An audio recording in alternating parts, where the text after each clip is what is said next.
Hi Leo, welcome pa sa ating channel. At ito ay yung daily by tarot reading for October 27, 2024. Please be reminded kung naka-resonate kayo, comment down.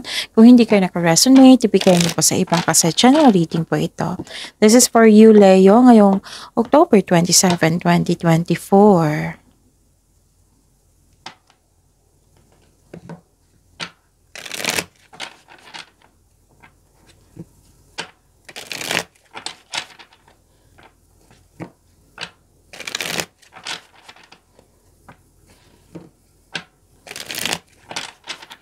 Para po ito sa inyo Leo ngayong October 27, 2024.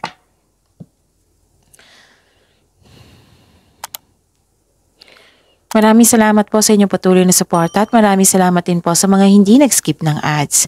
Gamitin ang reading na ito bilang gabay lamang sa mga hindi pa nag-subscribe. Subscribe na po kayo at click bell notification para malaman nyo na may bago tayong video. Para sa mga gustong magpa-reading po, malumabas dyan sa screen nyo ngayon, panoorin nyo po ang sundin ng instruction. Calling the attention sa mga suki ko dito na Leo, open na po yung Monthly Gabay Tarot reading for November 2024.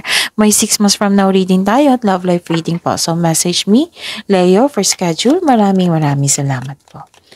Spirits Guide, mga ganap po para kay Leo ngayong October 27, 2024. Need 3 cards po. Leo.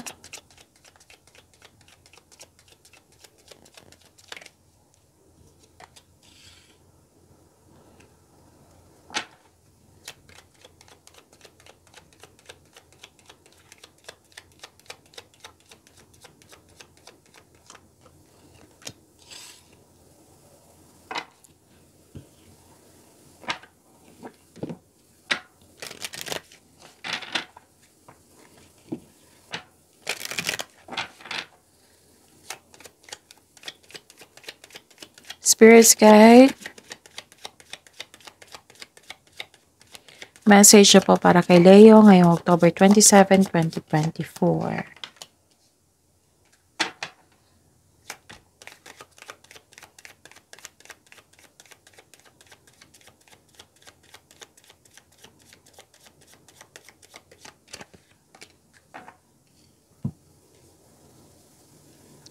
Leo, ngayong October 27, 2024, nakatanggap kayo ng tulong, pwedeng bouquet of flower, pwedeng regalo, pwedeng compliment ito, nagkaroon ng recognition, awards and fame, abundance and love is blooming. Yes, nakikita ko dito, happiness nyo. Nakikita ko yung happiness nyo dito. And you are flattered ngayon. Oo, joy and happiness. Yes. Mag-ingat lang kayo kasi may tao dito na may masamang intensyon. Kung sa career and money ito, may rivalry, tuso ito at mandaraya. Kung sa buhay pag-ibig ito, may third party concern, pwedeng temptation ito, pwedeng may nagsisinungaling sa iyo. So, mag-ingat kung sino ba yan, Miss Chav. O, sige, mag-connect kayo sa inyong intuition para malaman nyo kung sino ito. Okay? Kasi sa intuition, siya yung magbigay alam sa inyo kung sino iyan. So, kung paano mag-connect sa inyong intuition, ni-search nyo po sa Google kasi maraming paraan yan. Okay? So, may humihingi ng time sa inyo dito. Pwedeng inner child nyo to or isang bata. Pwede din na may concern kayo sa isang immature na tao. Oo. At pwede din na may new beginning na ganap dyan. Pwedeng kung sa trabaho ito, natanggap ka, kakasimula mo lang, okay? Sa trabaho, tapos natanggap ka kahit walang experience ka nun. May ganap na ganyan. Okay, so ang message po, the connection to divine guidance is within you. You're divinely guided po. And smile, you will soon experience a wonderful journey of inner discovery. So, magkakaroon ng bagong journey. Okay? Spirits Guide, ano po yung energy ni Leo ngayong October 27, 2024?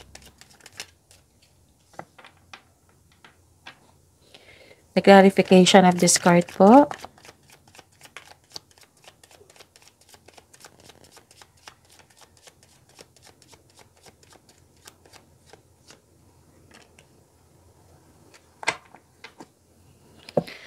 Remember, Leo, at the end of the day, alam mo na ikaw lang taong may kakayahan at responsable na gumawa ng sarili mong katotohanan at kinabukasan.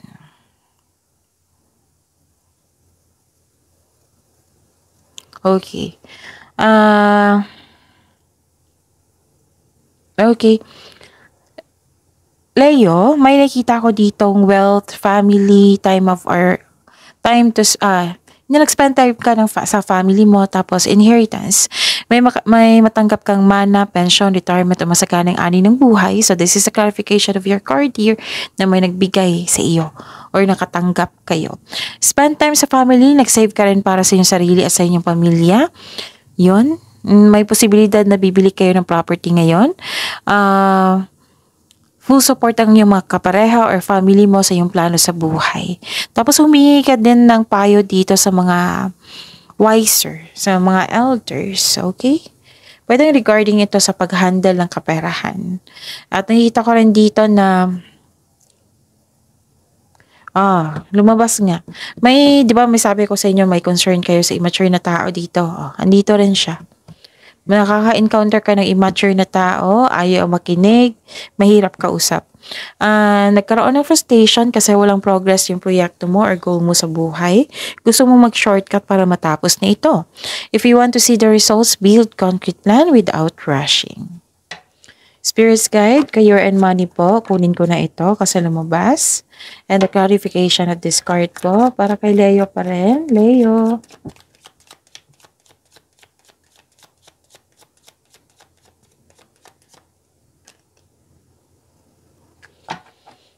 Okay, Leo.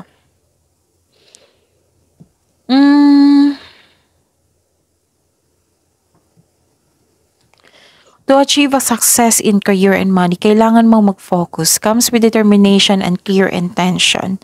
So now this is the time to create a concrete business plan.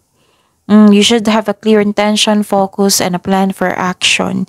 Kasi, So, create kayo ng wastong plan, no? Before you can make big decision. At maniwala din kayo. Makinig din kayo sa inyong intuition. So, you have success in the face of difficulty. May umuwi dito, na successful. And this is also means traveling. You are moving forward to the next level. You use your intuition to guide you to the next phases of life with confidence. You are very inspired here. Nagkaroon ng direction, determination, concentration. Yes, focus ka dito. At may nagkasundo dito. Pwede din na may namuong romance dyan sa workplace mo or yung partner mo ay katabaho mo. So this card also means may makipag-business partner sa iyo or makipag-teammate.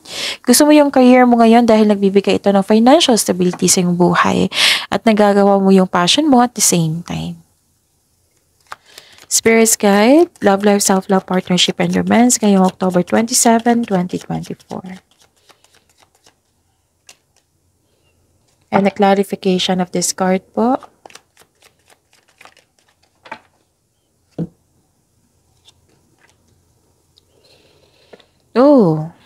Okay.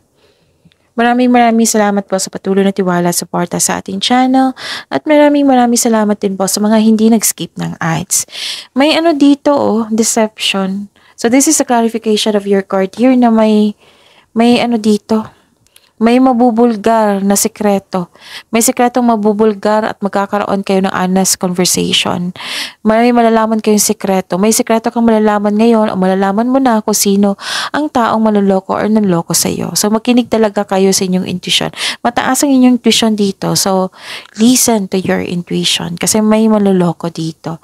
At nakikita ko rin dito na para sa mga single, you should take a chance on love. Huwag kang matakot ma-in love ulit. For in a relationship sa buhay mag-asawa, mukhang may tampuhan kayo the other day. The advice is leave the past behind. It's never too late to begin again. Mag-usap at magpatawad. So, yun. Take a leap of faith and trust the support of the universe. Mag-ingat sa paggawa ng pagpasya. Oo, mag-ingat sa paggawa ng desisyon. Oo, kasi kailangan dito. Konkretong plano din ay kailangan. So this is a clarification na may concern kayo sa immature na tao or sa isang taong manloloko na nagsisinungaling sa iyo. Pero mag-uusap kayo dito. Okay? Mag-uusap kayo dito. Don't worry. So, that's it. See you tomorrow. Leo, please like, subscribe, and click the button for notification para updated po kayo sa daily tarot reading natin. Maraming salamat po.